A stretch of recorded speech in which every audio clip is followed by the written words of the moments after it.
नमस्कार दोस्तों, मैं हूं आपका दोस्त, आपका होस्ट आर के, और आप देख रहे हैं आर के ट्रेडिंग। तारीख है 2 फरवरी 2022 और यहां पर निफ्टी के फार्मा, मेटल, आईटी और साथ ही फाइनेंशियल स्टॉक एनालिसिस लेकर आया हूं 3 फरवरी 2022 के लिए, गुरुवार एक्सपायरी डे के लिए। दोस्तों, अगर अभी तक चैनल को सब्सक्राइब नहीं किया तो जरूर सब्सक्राइब करें, साथ ही बेल आइकन प्रेस कर लें जिससे मेरे वीडियो की लेटेस्ट नोटिफिकेशन मिल जाएगी सबसे पहले। दूसरी बात, अगर आपने टेलीग्राम चैनल को ज्वाइन नहीं किया तो लाइव मार्केट में कॉल के लिए आप ज्वाइन कर सकते हैं फ्री ऑफ कॉस्ट में, जिसका लिंक वीडियो के डिस्क्रिप्शन बॉक्स में है। यही कॉल्स, सारे कॉल्स मैं आपको अपने मोबाइल एप्लीकेशन पे प्रोवाइड कराता हूँ जो गूगल प्ले पे अवेलेबल है। एंड्रॉइड वर्जन आर के ट्रेडिंग मोबाइल ऐप, उसे डाउनलोड कर लें और वहाँ पे लाइव मार्केट में कॉल प्राप्त कर सकते हैं। स्विंग ट्रेडिंग कॉल के लिए आपको मेरे लिंक के थ्रू अकाउंट ओपन कराना होगा, देन मैं आपको अपने स्विंग ट्रेडिंग ग्रुप में ऐड कर लूंगा। तो चलिए देखते हैं निफ्टी के फार्मा, मेटल और आईटी साथ ही फाइनेंशियल स्टॉक पे।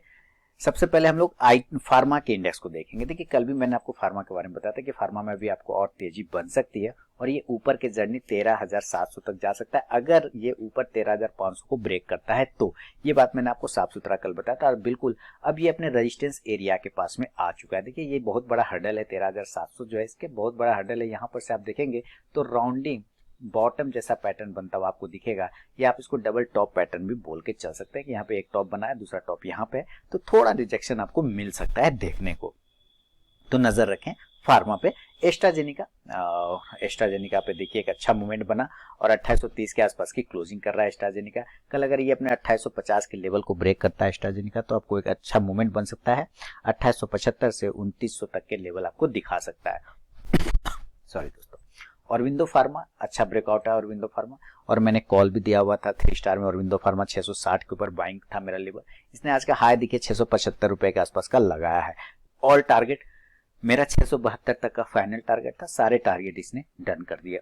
अब अगर ये कल अपने हाईएस्ट जोन 675 से 680, चूंकि यहाँ पे भी एक रेजिस्टेंस एरिया है इसके पास में, अगर ये 675 से 76 को ब्रेक करता है तो एक बार 680 से 90 तक जाने की कोशिश कर सकता है। बायोकॉन शानदार तरीके से टारगेट आ गया, सारा टारगेट फिनिश हो गया। अब यहाँ पे अभी कोई पोजीशन नहीं बनाएंगे बायोकॉन में, अपना काम यहाँ पे फिनिश हो चुका है। तो पोजीशन कब बनाएंगे, हमें इसके ऊपर की क्लोजिंग चाहिए। आप देखिए पिछले बार भी यहीं से ये गिर गया था, तो इस बार भी चांस है कि यहाँ से थोड़ा रिजेक्शन इसको मिल सकता है अप साइड में। अगर ये 390 से 92 के ऊपर क्लोजिंग करता है तब 400 का टारगेट देगा, अदरवाइज छोटी से रिजेक्शन यहाँ से आपको देखने को मिल सकता है। केडला हेल्थ केयर धीरे धीरे ही सही लेकिन अपने जोन की तरफ जा रहा है। 425 के ऊपर, अब 20 के ऊपर क्लोजिंग करेगा तब एक बार ये आपको लेवल 425 से 30 का इंट्राडे में दिखा सकता है। वॉल्यूम ठीक है, स्टॉक ओवरसोल्ड सिनेरियो में था जिसकी वजह से यहाँ से बाउंस आया, और मैंने बिल्कुल ही यहाँ पर से कॉल दिया हुआ था 400 के आसपास से। इतने शानदार रैली अभी तक दिखा है। अभी फिलहाल क्या करना है, 420 के ऊपर बनेगा तभी हम लोग क्वेश्चन बनाएंगे 425 से 30 के लिए। सिप्ला में 960 के ऊपर निकलने वाला पोजीशन बनेगा 980 का। मेरा फाइनल टारगेट जो इसमें आ रहा है वो 980 से 85 के आसपास का, 90 राउंड नंबर 990 पकड़ लीजिए, वहां तक के टारगेट आ रहे हैं। स्टॉप लॉस इस कंडीशन में 920 रुपए का लगा के चलना होगा। डिबीज लैब देखिए, डिबीज लैब बहुत ही अच्छा तरीके से 4235 तक का आज का अगर हाई देखते हैं तो 4235 रुपए तक का हाई था। मैंने शॉर्ट टर्म कॉल भी दिए हुए थे, 4125 से 4150 के ऊपर बाइंग करना था, और इसके लिए जो हाई बना ये इसने 4235 का हाई बनाया। तो और टारगेट 4250 का मेरा फाइनल टारगेट था, 4235 तक का हाई हमारा। इसका मतलब क्या हुआ कि इसने काम तो फिनिश कर दिया, हम लोगों का टारगेट लगभग डिबीज लैब ने आपको दिखा ही दिए। कल भी अगर अपने हाई के ऊपर निकलेगा तो 4300 के टारगेट की तरफ देने की कोशिश करेगा। डॉक्टर लाल पैथलैब देखिए एक ही बार में 7% की तेजी इसने आ गया, 7 से 7.5% का तेजी, सारा गिरावट को इसने लगभग कवर कर लिया, और ये रेजिस्टेंस लेवल के पास में अब आ चुका है। रेजिस्टेंस लेवल आता है 3350 के आसपास का। इसके ऊपर की क्लोजिंग रहेगा तो 3450 की टारगेट देगा, अदरवाइज यहाँ पे थोड़ी प्रॉफिट बुकिंग देखने को मिल सकता है। डॉक्टर रेड्डी सेम कंडीशन में, डॉक्टर रेड्डी देखिए जबरदस्त तरीके आज का जो मूवमेंट है 2.5% का मूवमेंट है।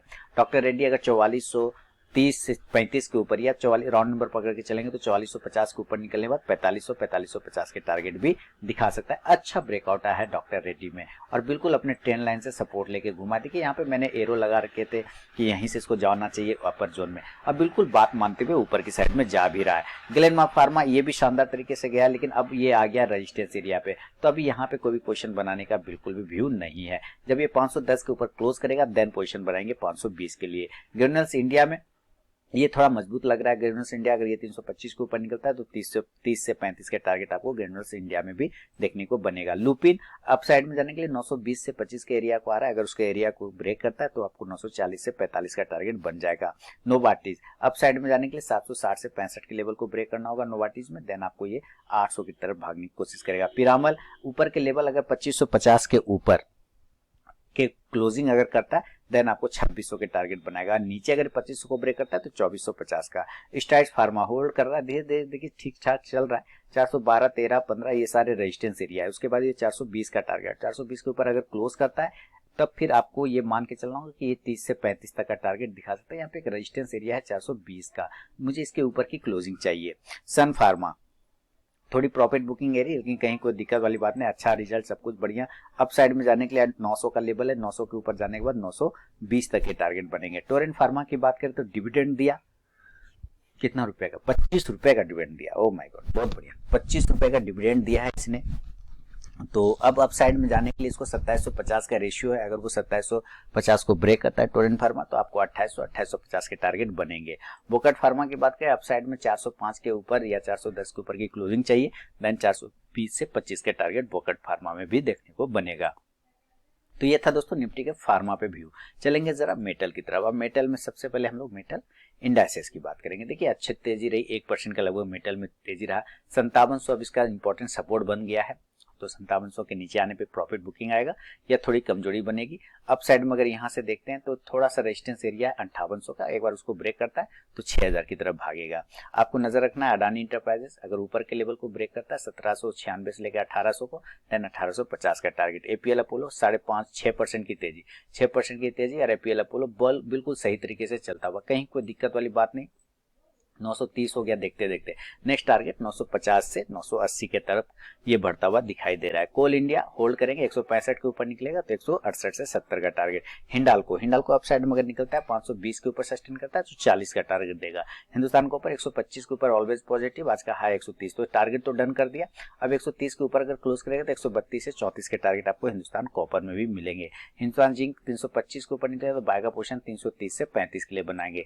जिंदल स्टील की बात करें, अगर जिंदल स्टील अप साइड में निकलता है 420 के ऊपर तो 425 से 430 तक का टारगेट जिंदल स्टील में इंट्राडे में बनेगा। शॉर्ट टर्म में 440 का टारगेट। जेएसडब्ल्यू स्टील थोड़ा कंफ्यूज हो गया यहाँ पे, तो अगर 665 के ऊपर निकलता है तो ठीक है, 670 से 80 का आपको इंट्राडे में ही दिखा देगा। और नीचे अगर 650 को ब्रेक करता है थोड़ी कमजोरी आ सकती है 640 के लिए। मोइल जब तक इस बॉक्स के ऊपर नहीं निकले तब तक कोई पोजीशन मोइल में बनाने की कोशिश नहीं करेंगे। 175 के ऊपर निकलेगा तो एक बार ये 180 के तरफ जाने की कोशिश करेगा।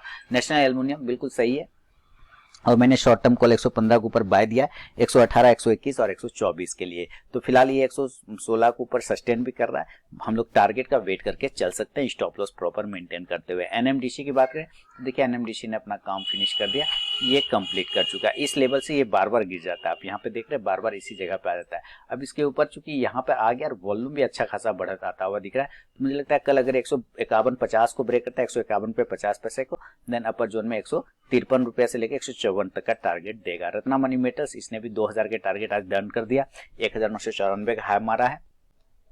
अब उसके ऊपर 2000 के ऊपर सस्टेन करेगा तो 2050 के target. Steel Authority of India wait करके चलेंगे 110 के टारगेट के लिए, और 110 के ऊपर अगर क्लोज करता है 115 से 120 का टारगेट शॉर्ट टर्म में बनेगा। टाटा स्टील रेजिस्टेंस एरिया है 1200 का राउंड नंबर में, 1200 के ऊपर सस्टेन कर जाए तो 1240 का टारगेट भी बन सकता है। वेदांता की बात करें तो वेदांता में देखिए 335 से 340 के ऊपर मैंने बाय को दिया हुआ है, और 355 और 65 अभी तो फिलहाल ठीक है, टाइम लगेगा इसको जाने में, लेकिन कोई दिक्कत वाली बात नहीं, वेट करके चल सकते हैं। विल्सन कॉर्प अप साइड में आ गया है, 195 के ऊपर सस्टेन करेगा तो 198 से 200 के टारगेट विल्सन कॉर्प में भी देखने को मिलेगा। तो ये था दोस्तों निफ्टी के फार्मा के बाद मेटल के स्टॉक पे व्यू। चलेंगे आईटी के साइड में। आईटी में सबसे पहले आईटी इंडाइसेस की बात करें, और आईटी इंडाइसेस यहाँ पे तेजी दिखाई दिया, 1% से ज्यादा की तेजी। रेजिस्टेंस एरिया है 36,000 का, 36,000 के ऊपर निकल जाएगा तो आपको फिर 36,500 के टारगेट बनेगा, देन आईटी में और भी मूवमेंट बन सकता है। इस हिसाब से नजर रखें बिरला सॉफ्ट पे। देखिए बिरला सॉफ्ट 485 से 490 को ब्रेक करेगा, 500 510 के टारगेट। कोफोर्ज की बात करें, कोफोर्ज इस रेंज के ऊपर यानी 5000 इसका हेवी रेजिस्टेंस है, 5000 के ऊपर निकलेगा 5100 से 5200 के टारगेट। हैप्पीएस्ट माइंडसेट अपसाइड में 1200 के ऊपर क्लोजिंग स्टार्ट कर देगा तो 1220 से 40 का टारगेट। एचसीएल टेक्नोलॉजी आज की जो तेजी है 3.5%, शानदार मूवमेंट आ गया एचसीएल टेक में, 1140 के ऊपर ये पॉजिटिव हो जाता है। अब ये रेजिस्टेंस एरिया को भी ब्रेक कर रहा है, तो कल अगर अपने हाई को ब्रेक करता है 1175 को, देन 1200 के टारगेट की तरफ वैलिड करेगा। इन्फो एज की बात करें तो सही चल रहा है। नेक्स्ट टारगेट इन्फो एज का जो बात होगा वो होगा 5350 से लेकर 5400 के आसपास का इन्फो एज में। इन्फोसिस ये भी ठीक है, ऊपर रेजिस्टेंस है 1840 का, अगर अपने हाई को ब्रेक करता है 1800 को, देन 1820 से 1840 को ब्रेक करेगा। जस्ट डायल मूवमेंट के लिए 925 के लेवल को ब्रेक करना होगा, 940 से 960 के लिए। नीचे के लेवल को ब्रेक करता है 885 को, सेल करेंगे 860 के टारगेट के लिए। एलएनटी इन्फोटेक अगर ये 6440 के ऊपर निकलता है तो आपको ये 6700 की तरफ भागता हुआ दिखाई देगा। माइंडट्री ऊपर रेजिस्टेंस हमारे पास 4180 से लेकर 4200 का है। एक बार ये 4200 के ऊपर या 4150 के ऊपर भी निकल जाए तो मजा आ जाए, फिर 4200 का टारगेट 4250 का भी मिलेगा। एम्फासिस अपसाइड में 3200 के ऊपर सस्टेन करेगा, तब एक बार टारगेट देने की कोशिश करेगा ये 3250 से 3300 के लिए। पेटीएम की बात करें, देखिए फिर से पेटीएम इसी जगह पे रेजिस्टेंस लेने लग गया, जैसा कि बात कहा था। तो अगर ये और नीचे आ जाए तो अच्छी बात है, अगर ब्रेकआउट करता है 1000 के ऊपर तो फिर पोजिशन देखेंगे। फिलहाल सिर्फ वॉच करिए, सिर्फ नजर रखिए, बाकी कुछ भी नहीं करिए इसमें।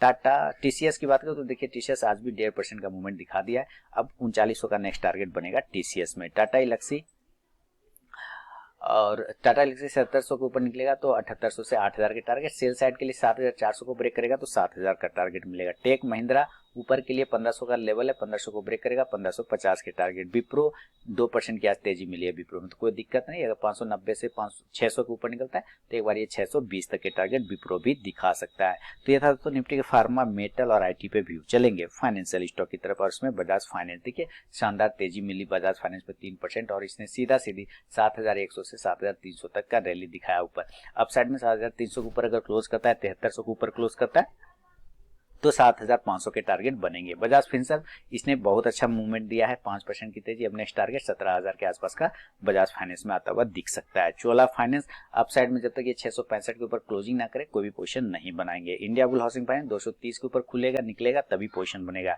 एलआईसी हाउसिंग फाइनेंस मूवमेंट कर गया, क्लोजिंग कर गया 400 के ऊपर, अच्छी तेजी रही आज के 4% की तेजी इसने दिखाया। India bull LIC housing finance अगर अब कल अपने हाई के ऊपर निकलता है 406 से 8 के ऊपर, देन 415 से 420 का इंट्राडे टारगेट दिखा सकता है। एलटी फाइनेंस की बात करें अपसाइड में धीरे धीरे चल रहा है, नेक्स्ट टारगेट 80 का होगा। मन्नपुरम फाइनेंस बाय ऑन डिप करके चलेंगे, लॉन्ग टर्म स्टॉक रखेंगे, पोर्टफोलियो स्टॉक। इसके अलावा एमएनएम फाइनेंस ठीक है, टारगेट कंप्लीट हो चुका है ऊपर के, लेकिन हमें क्लोजिंग चाहिए 170 से 72 का ऊपर। अगर इसके ऊपर निकलता है तो 180 के टारगेट बनेंगे। मुथूट फाइनेंस 1500 के ऊपर की क्लोजिंग करेगा तो 1550 का टारगेट। और ऐसा ट्रांसफिर में देखते हैं, अगर अपसाइड में 1300 को सस्टेन करता है तो 1325 से 50 का टारगेट देगा। शॉर्ट टर्म टारगेट इसमें हमारे कंप्लीट हो गए हैं। तो यह है दोस्तों निफ्टी के फार्मा, मेटल, आईटी और साथ ही फाइनेंशियल स्टॉक पे अपना व्यू। पसंद आया तो जरूर फीडबैक दें, और अगर टेलीग्राम चैनल नहीं ज्वाइन किया तो ज्वाइन कर सकते हैं लाइव मार्केट में कॉल के लिए। तो मिलूंगा नेक्स्ट वीडियो में, तब तक के लिए बहुत बहुत धन्यवाद।